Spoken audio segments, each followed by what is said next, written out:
Swayam Prabha. Digital India. Educated India.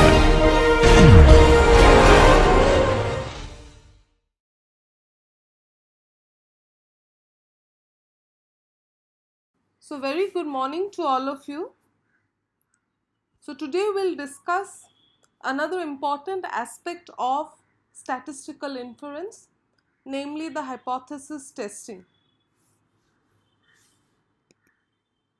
So in previous discussions, we discussed and also illustrated how to construct a confidence interval estimate of a parameter from sample data.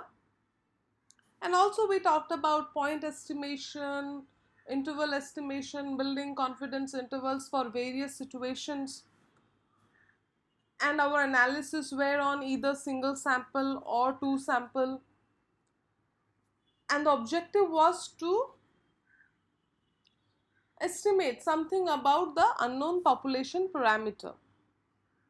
However, many problems in engineering and sciences require that we decide whether to accept or reject a statement about the population parameter. Okay, and there the concept of hypothesis testing plays a very important role. So today we'll discuss about some of the definitions associated with hypothesis testing. So we'll discuss how to define your hypothesis. We'll talk about the errors associated with hypothesis testing and also about the operating characteristic curve.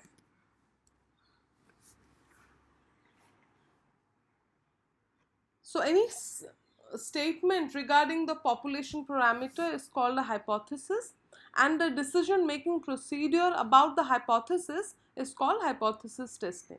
And this is one of the most useful aspects of statistical inference, since many types of decision making process, tests or experiments in the engineering or scientific world can be formulated as hypothesis testing problems. Furthermore, we'll also see that there is a close connection between hypothesis testing and confidence intervals estimation. And these two aspects, namely the statistical hypothesis testing and confidence interval estimation of parameters, are the fundamental methods used at the data analysis stage of a comparative experiment, in which the analyst is interested, for example, in comparing the mean of a population to a specified value, or comparing the variances, comparing the proportion, and so on. So these simple comparative experiments are frequently encountered in practice and thus provide a good foundation for some more complex experimental design problems. So let us define what is a statistical hypothesis. As I mentioned before, a statistical hypothesis is a statement about the parameters of one or more population. So it is a statement regarding the parameter of a population. So since we use probability distribution to represent populations, a statistical hypothesis may also be thought of as a statement about the probability distribution of a random variable. And this will usually involve one or more parameters of this distribution. So supposedly we are interested in let's say viscosity of a liquid which needs to be used in some fuel applications. So now the values of viscosity is a random sample that can be described by a probability distribution. Okay, and suppose our interest focuses on the mean viscosity, a parameter of this distribution. So then maybe we are interested in deciding whether or not the mean viscosity is equal to some value. Okay, so that would be, suppose let's say it is equal to some arbitrary value 22 in some arbitrary units.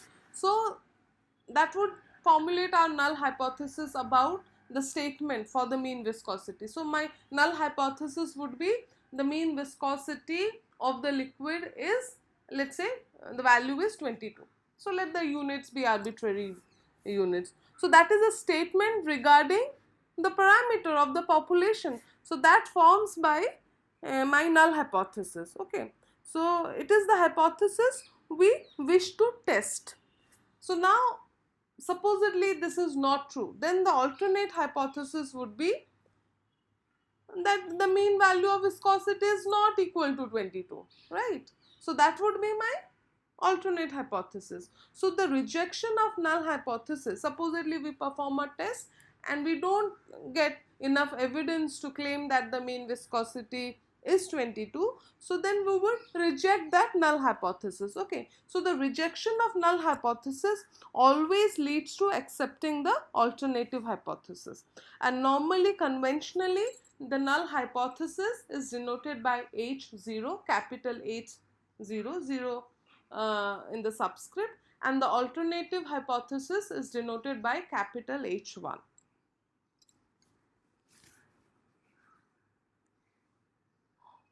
Okay, and you will see that in hypothesis testing, the null hypothesis will always be stated so that it specifies an exact value of the parameter and it specifies something about the parameter which we need to test.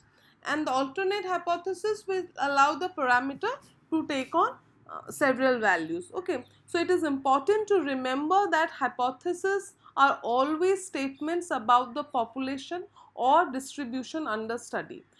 These are not the statements about the sample. They are always statements about the population. Now, the value of the population parameter specified in the null hypothesis is usually determined in one of the three ways. Okay. So, first it may, whatever value it is stated in null hypothesis, it may result from past experience or knowledge of the process, or even from previous tests or experiments. So the objective of hypothesis testing then is usually to determine whether the parameter value has changed or it is still the same. Okay. And second, sometimes what happens, the values of the parameters may be determined from some theory or model regarding the process under study. So then the objective of the hypothesis testing is to verify the theory or model associated with the study. And a third situation arises when the value of the population parameter results from external considerations such as design or engineering specifications. In this situation, the usual objective of hypothesis testing is conformance testing. Okay. So a procedure leading to a decision about a particular hypothesis is called a test of a hypothesis. And these hypothesis testing procedures rely on using the information in a random sample from the population of interest. Now, if this information is consistent with the hypothesis, we will conclude that the hypothesis is true. However, if this information is inconsistent with the hypothesis, with the null hypothesis, we will conclude that the hypothesis is false. So here we have to emphasize that the truth or falsity of a particular hypothesis can never be known with certainty unless we can examine the entire population, and which is not possible because the statistical analysis refers to analysis of sample where we cannot deal with the population due to its huge size. So this is usually, studying population is usually impossible in practical situations. So therefore a hypothesis testing procedure should be developed with the probability of reaching a wrong conclusion in mind. Okay. So the testing the hypothesis involves, normal hypothesis test involves taking a random sample from the concerned population, computing a test statistic from the sample data, and then using the test statistic or its distribution to make a decision about the null hypothesis. Okay. So now let us talk about critical region. Okay, how do we define critical region in hypothesis test? Now suppose that a sample of, let's say, 20 specimen is tested for the mean viscosity. Let us just continue with our previous example. Now you take 20 specimen, 20 and the sample mean viscosity of the liquid is observed. And we know that the sample mean is an estimate of the true population mean. So value of the sample mean, and supposedly the claimed mean viscosity of the population, so the null hypothesis is the value of the mean viscosity is 22. Okay, supposedly in some arbitrary units. Okay, so the value of the sample mean, so what would that falls very close to the hypothesized value of 22 is evidence that the true mean is really 22. Okay, so if we have collected one sample and we calculated the sample mean, and the value which comes out from this calculation is very close to 22. So that would be a strong evidence that the true mean is actually 22. And such evidence supports the null hypothesis. On the other hand, if the sample mean is considerably different from 22, it will support the alternative hypothesis. So it's a very simplified example, but the sample mean can take on many different values. Okay, and suppose that we decide that if the sample mean lies between, let's say, 20.5 and 23.5, supposedly that becomes our decision making procedure, will not reject the null hypothesis. Now if the sample mean lies somewhere between 20.5 and 23.5, then will not reject the null hypothesis, and if it is less than 20.5 or greater than 23.5, will reject the null hypothesis in favor of the alternative hypothesis. Okay, so that means the values that are less than 20.5 or greater than 23.5 constitute the critical region for the test, while all the values that are in the interval form a region for which we will fail to reject the null hypothesis. So by convention, that is usually called the acceptance region. So tests for null hypothesis can be specified by defining a region C with the proviso that the hypothesis is to be rejected if the test statistic based on the random sample turns out to lie in C and accepted otherwise. Okay, so this region C is called the critical region. So whatever test statistic you think is useful to test the hypothesis, if the value falls in the critical region, then you tend to reject the null hypothesis. And the region in which we fail to reject the null hypothesis is usually called the acceptance region, and the boundaries between the critical regions and the acceptance region are called the critical values. So in our example, the critical values are 20.5 and 23.5. So it is customary to state conclusions relative to the null hypothesis. Therefore, if you reject the null hypothesis in favor of the test statistic, we reject null hypothesis in favor of the alternate statistic if the test statistics falls in the critical region, and we fail to reject H0 otherwise. Okay. So then there are two types of tests, which is called a two-sided test. So where your null hypothesis, let's say mu is, let's say we make a statement about the mean, so mean is mu 0, and if the alternate hypothesis is not equal to mu, so then it becomes important to detect differences from the hypothesized value of the mean that lie on either side of the hypothesized value. In such a test, the critical region is split into two parts with usually equal probability placed in each tail of the distribution of the test statistic.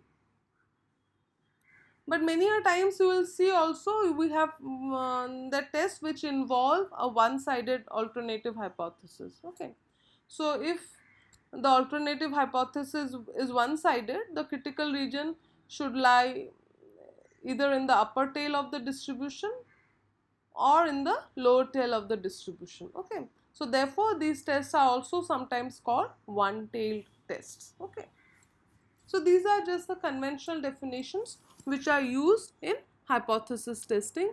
So now, till now, we know how to define our null hypothesis, we know how to define the alternative hypothesis, we know what are critical regions, regions of acceptance, and the critical values.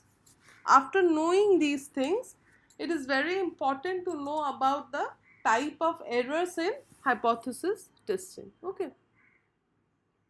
So the decision making procedure can lead to either of the two wrong conclusions. Okay. Now, for example, continuing with the previous example.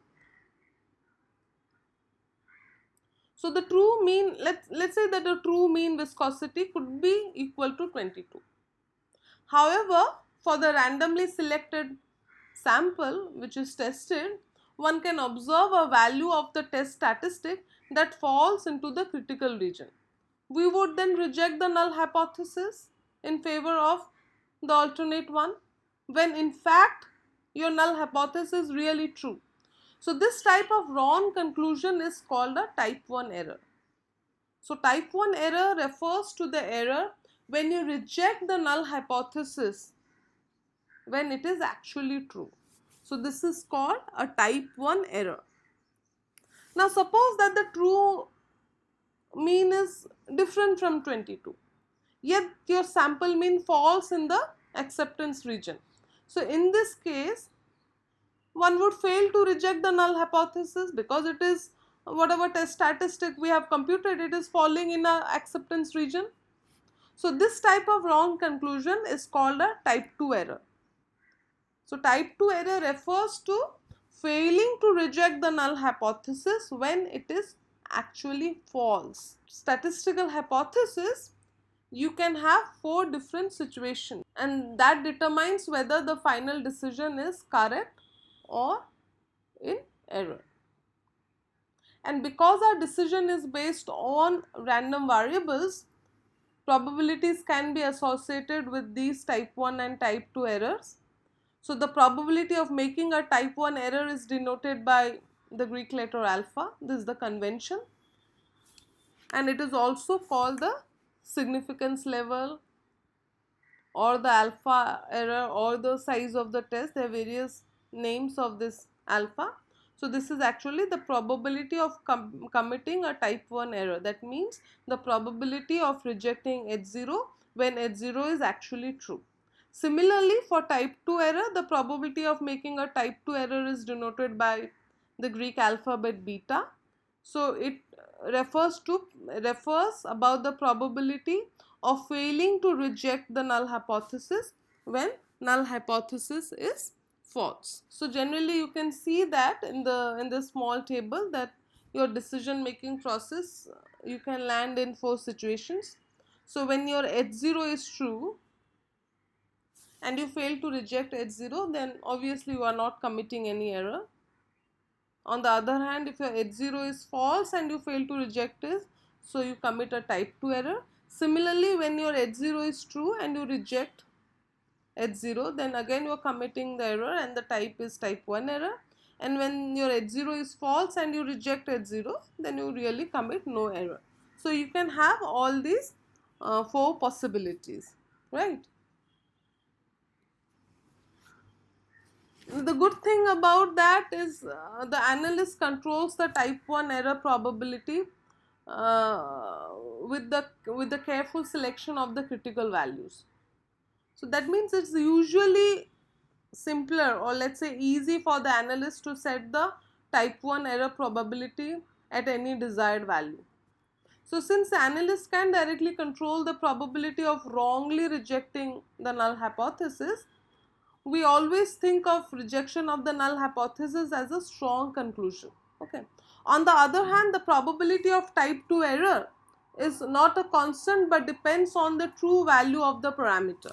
It also depends on the sample size we have selected. We'll see this in the upcoming example.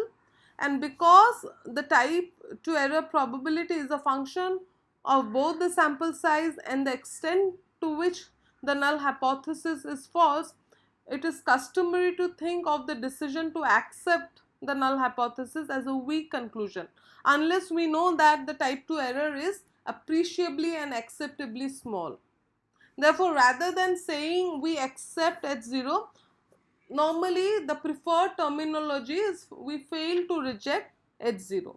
So, failing to reject the null hypothesis implies that we have not found sufficient evidence to reject H0. We can't make a very strong statement. Failing to reject H0 does not necessarily mean that there is a high probability that H0 is true. It may simply mean that more data is required to reach a strong conclusion. Okay, and which can have important implications for the formulation of hypothesis. Okay, so an important concept that we'll talk about is power of a statistical test. But before that, let's consider a simple example to see how you calculate these type 1 errors and type 2 errors, and how varying the sample size affect the magnitude of these errors. Okay, so let the mean viscosity of a liquid propellant used to power launching vehicles claimed by the manufacturer be 50. Okay, the similar example with different values. Let the sigma be 2.5 and you assume that the distribution of viscosity is a normal distribution. So we are interested in deciding whether or not the mean viscosity is 50. So the mean viscosity of the liquid as claimed by the manufacturer is 50, and we want to do a test whether the claimed hypothesis, which we'll treat as a null hypothesis, is 50 or not. Okay, so our null hypothesis will become mu is equal to 50, and what would be the alternate one? The alternate one would be that mu is not equal to 50. Okay, let a sample of 10 specimens be tested and the sample mean be observed. That's what we do. We have to do everything based on the sample collected, and beforehand also, depending upon the analysis or the requirement, we also decide on a critical region. So if the mean viscosity is less than 48.5 or greater than 51.5, then we'll decide that okay, maybe the claim which was made by the manufacturer is not correct. But if it falls within 48.5 and 51.5, if the sample mean falls within these two values, then we'll tend to accept the null hypothesis. Okay, so this is how we can do it. So the probability of making a type 1 error or the signal is equal to the sum of the areas that have been shaded in the tails of the normal distribution. Okay, so we may find this probability as, we know that when it falls in the critical region, that is if x bar or the mean viscosity is less than 48.5 or mean viscosity is greater than 51.5. Okay, so we know that x minus s bar minus mu by scale by the standard deviation would be a standard normal distribution. So this is something which we know. So you can use the z statistic to compute the probabilities, and we also know that in the distribution of mean is a normal centered at the mean of the population, and the variance is given by sigma square by n. So therefore the standard deviation becomes sigma by root over n. So z1 for the first part of the expression would be 48.5 minus 50. 50 is the mu or the hypothesized value, scaled by the standard deviation, which is sigma by root over n or 2.5 by root over n. So you get two limits, minus 1.50 and 1.50. So your alpha would be p, probability of z less than minus 1.90 plus probability of z greater than 1.950, which comes out to be 0.057. So your probability to commit type 1 error is 5.7%. Now from this expression also we can see that, and it's always good to have low values of error, right? So we don't want our results to be very erroneous. Okay, so you can see from the expression that we can have a handle to reduce the value of alpha, and one of them is either you can widen the acceptance region. So if just I make it, let's say 48 and 52, just little bit I widen the acceptance region, then I can see that just by little bit widening the acceptance region, so the probability of committing type 1 error now becomes 1 point, let's say 1.14. So it has reduced quite a lot. Similarly, we can also increase the sample size. Let's say I just increased from 10 to 16, and I can see that I have also reduced the type 1 error to 1.6%. So we can see that the choice of critical values and the choice of sample size affects the value of alpha. So we can increase the sample size to reduce the type 1 error, and also we can play with the critical values to reduce the type 1 error. However, playing with the critical values will depend upon what sort of precise experiments we are doing. So it will be dependent on the type of analysis we are doing. Okay, and conventionally the significance level or the values of alpha which are kept or which are used in hypothesis testing is of 5%. That is, normally you perform a 5% test. That means you want to keep the value of alpha or type 1 error constrained at 5%. Okay.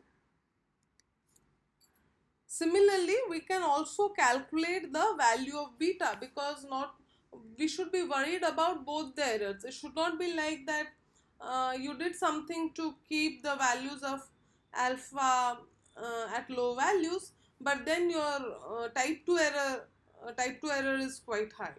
So let us evaluate the type 2 error for this situation. So then to calculate the type 2 error, we must also specify the alternative hypothesis. So we have to give the value for alternative hypothesis. So let's say that H1 is 52. Okay, so what is our beta? The way we defined our beta is, so we would fail to reject the null hypothesis when it is false.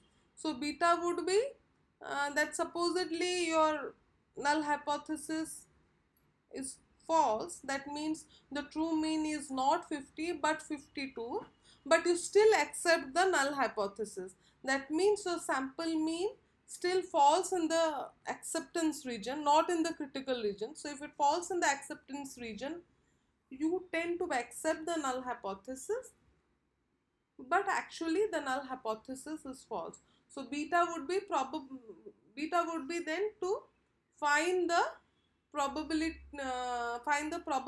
that your sample mean falls in the acceptance region with the condition that your actual mean is 52. Okay, so the corresponding z values are 48.5 minus 52. Here you have to consider mu is equal to 52, because then only the quantity x bar minus mu by sigma would be a z statistic. So z1 would be 48.5 minus 52 scaled by 2.5 by square root of 10, which gives minus 4.43. Similarly, z2 would be minus 0.63.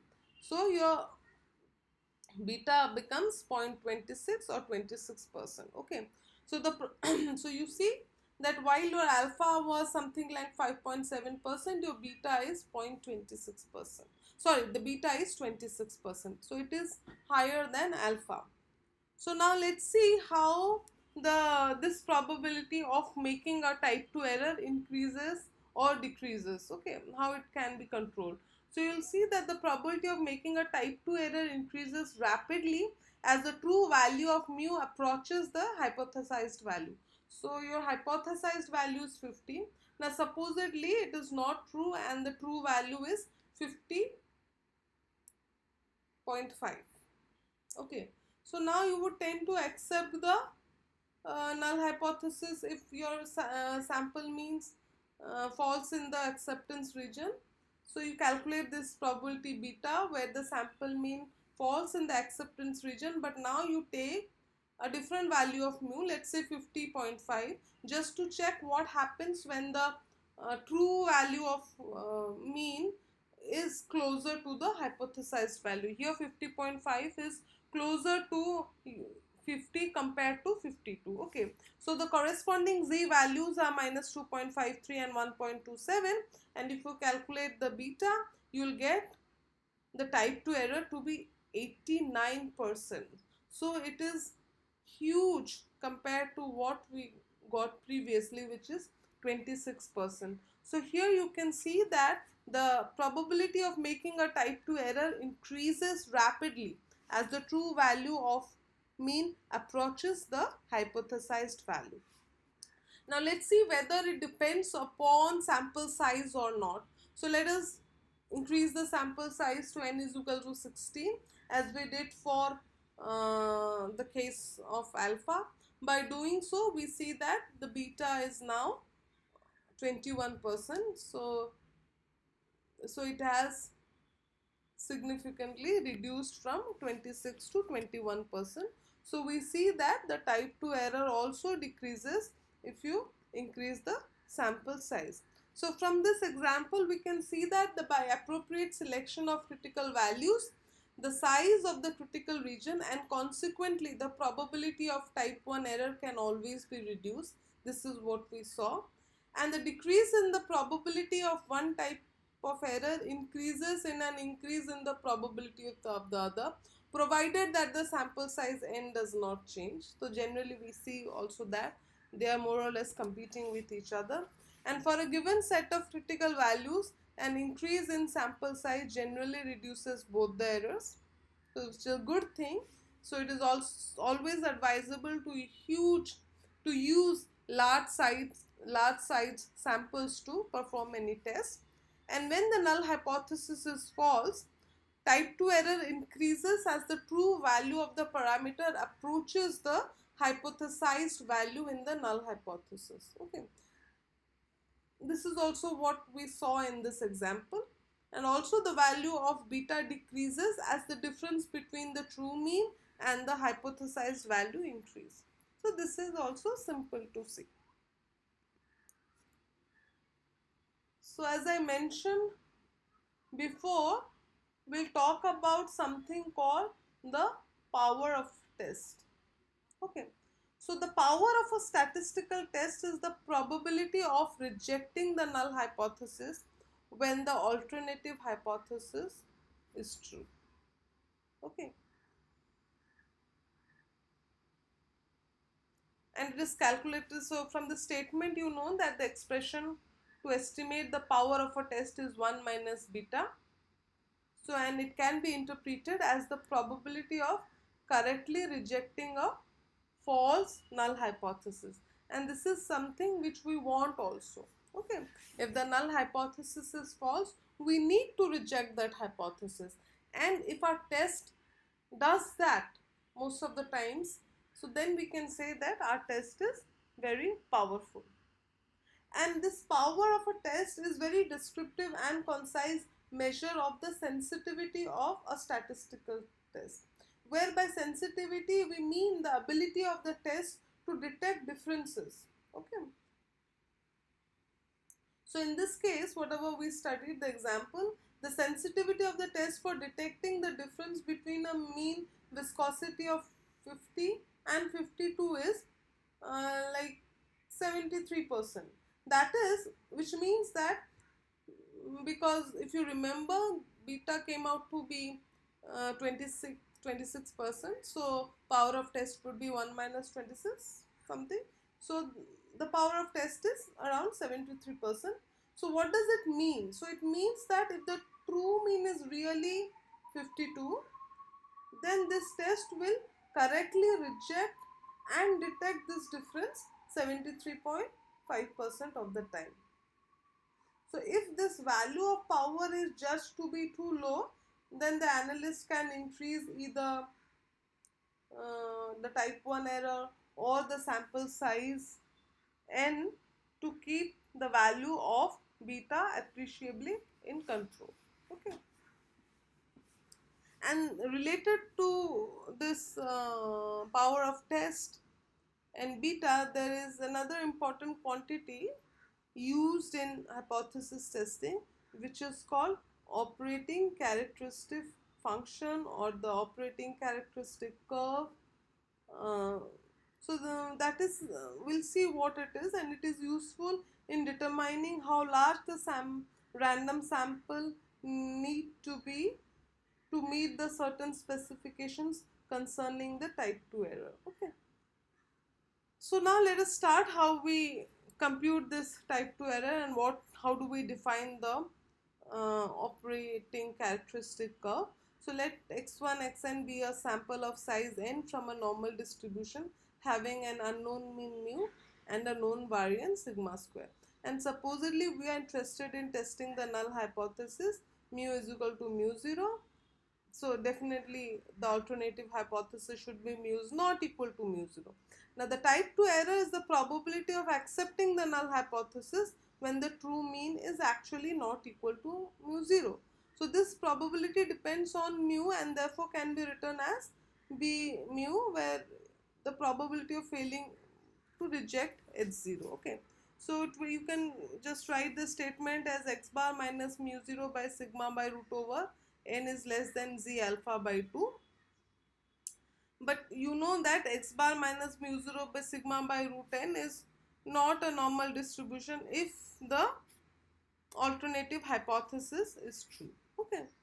So this function, which will depend, we will see that it depends upon mu, is called the operating characteristic curve and represents the probability that the null hypothesis will be accepted when the true mean is mu. But it's not mu 0, but it is some value mu. So you can write beta mu as probability that x bar minus mu 0 by sigma by root over n lies between minus z alpha by 2 and z alpha by 2, where alpha corresponds to the significance of the test. Now we know that x bar is normal with mean mu and variance sigma square by n. Okay. And so z statistic would be x bar minus mu by sigma by root over n. So by doing certain manipulations in the probability expressions, we can see that you can express beta mu as phi of mu 0 minus mu by sigma by root over n plus zeta alpha by 2 minus phi of mu 0 minus mu sigma by root over n minus z alpha by 2. So that would define, so that beta mu is the operating characteristic curve. So for a two-sided normal test, it appears like this. So supposedly we desire to determine the sample size n necessary to ensure that the probability of accepting at 0 when the true mean is actually some other value mu or mu1 is approximately some value beta. It can be 5%, 1%, 10%. So we will check in this OC curve what n we should take so that the value of beta is of that value. Okay. So we can do that, and we can see that the further the true value of the mean is from mu 0, which you can quantify by, let's say, d small d, the smaller the probability of type 1 error is for a given n and significance. Okay. So you see, further the d, which really quantifies the difference between the true mean and the hypothesized mean, then your probability of committing a type 2 error decreases, and the more nearer it goes to the hypothesized value, the probability of committing a type 2 error increases. Okay. Now as we see the nature of the curve, so that also helps us to determine the sample size. Okay. So we have seen in the previous simple example that if we increase the sample size, then the probability of making a type 2 error or the value of beta decreases, which is good. And this has also been observed for the case of alpha. For the case of alpha, we also see that it is easy that either you can increase the sample size or you can really play around with the critical values to decide to fix the value of alpha. But for beta, it is bit tricky. So we can now see how we can choose the sample size so that to get some appreciable or acceptable value of beta.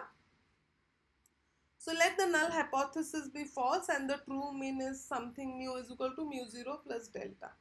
For this case, delta is positive. You can also, because if it is a two-sided test, you can also consider delta values to be less than 0. This is a simple example where delta value is greater than 0. You can repeat also this for delta value less than 0. Okay. So just let us consider one simple case, and then one of the two cases you can also cross check for the other case when delta is less than 0. Now you can write beta from the first line. You can just modify the expression of beta. You can write as beta as phi of z alpha by 2 minus delta root over n by sigma minus phi of minus z alpha by 2 minus delta root over n by sigma. This is something which you can write for beta. So for positive values of delta, you can really ignore the second term in the expression for beta, because that contribution will be very low. It will be more or less like 0. For appreciably small values of alpha, which is mostly kept at 5%, then alpha by 2 will be 0.025, and then you take an amount minus delta by root over n by sigma. So that makes the second term close to 0. So you can approximate beta as phi of z alpha by 2 minus delta root over n by sigma. This is something which you can approximate for delta greater than 0. Okay. If had delta been less than 0, then you would have considered the second term to be significant. Okay. So then you can write beta as probability of z greater than z beta. That's the usual definition. And from the property of z statistic, this is equivalent of saying that capital Z is less than minus z beta. So this you can write from the symmetric property of the z distribution, which is nothing but phi of minus z beta. Now you can equate minus z beta to minus z alpha to z alpha by 2 minus delta root over n by sigma, and by simple algebraic manipulations you can see that you can find the expression for the sample size. So it depends upon the value of alpha, it depends upon the value of beta and the variance and the delta square. Okay, so you can keep your alpha value which is fixed. You can desire a value of beta for the analysis, and then delta and alpha are more or less constant. Then you can calculate the sample size for which a particular value of beta is desired. Let's continue with that example. So we'll consider our previous example of the viscosity of a liquid.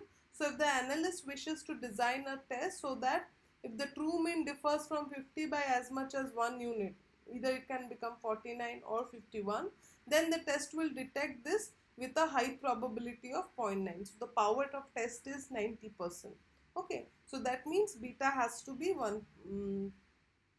let's say 10%. Okay, so assuming your sigma to be 2.5, this is I think so what we kept in the example also. Find the sample size required to detect this departure from mu is equal to 50. So we know that beta is 0.1, alpha is 0.05, sigma is 2.5. So you can calculate z alpha by 2, which is z 0.025, which is for a standard normal distribution 1.96, and z beta is 1.28. Now just plug in all the values and you can see that the sample size comes out to be 66. Okay, so if you select a sample of size 66, then you can have a test where the power of test is 90%. Okay, this is easy to see that how large a sample should be selected so that you can have an appreciable and acceptable value for beta. So after discussing all the necessary ingredients of a hypothesis testing, remember we have not yet discussed what sort of tests to be performed. We have only learned about small or some useful definitions which are used in hypothesis testing, namely how do you define a null hypothesis, alternative hypothesis, what are the types of errors associated with hypothesis testing, how to estimate those errors, and how these errors can be controlled. So this is what we have learned. We also learned how to define the critical region. So after knowing these basic aspects of hypothesis testing, we can go for a common procedure for performing the hypothesis test. So the common procedures are like, you have to identify the parameter of interest as per your experiment. So what you want to test, whether you want to perform a test on proportion, mean, variance, or you want to compare two means of two different populations. So you have to identify the parameter of interest. Then you have to state the null hypothesis H0. Okay, whatever you wish to test, you have to state that null hypothesis. Then you have to specify an alternative hypothesis also. So you have to also specify that. Choose a significance level, prefix. So you can prefix the desired alpha value of the test and determine an appropriate test statistic. So whatever test we today considered, so we could easily use these statistics, and you will see many types. T statistic is useful many times, F statistic is useful. So depending upon different situations, you have to correctly determine the appropriate test statistic. After that, you have to state your critical region for the test statistic, compute the necessary sample quantities, substitute these into the equation for the test statistic, and compute their value. And if that value falls in the critical region, you can reject the hypothesis. If it falls in the acceptable region, you can accept the hypothesis. So these are the hypothesis tests which you need to perform, and these are not the only tests. The critical region test is not the only test. You can have two other tests, namely the p-value approach or the maximum likelihood ratio tests. So you have 2-3 different tests which you need to perform to see whether the sample is in agreement with the null hypothesis, or there's a strong evidence that the null hypothesis is not true. So after that, decide whether or not the null hypothesis should be rejected, and then report the result of your test. So these are the basic steps one needs to perform while performing hypothesis testing. So in the next lecture, we'll talk about the different type of hypothesis tests and different situations, where we'll learn about how to calculate those test statistics and use them to make conclusions regarding the null hypothesis. Okay. Thank you very much.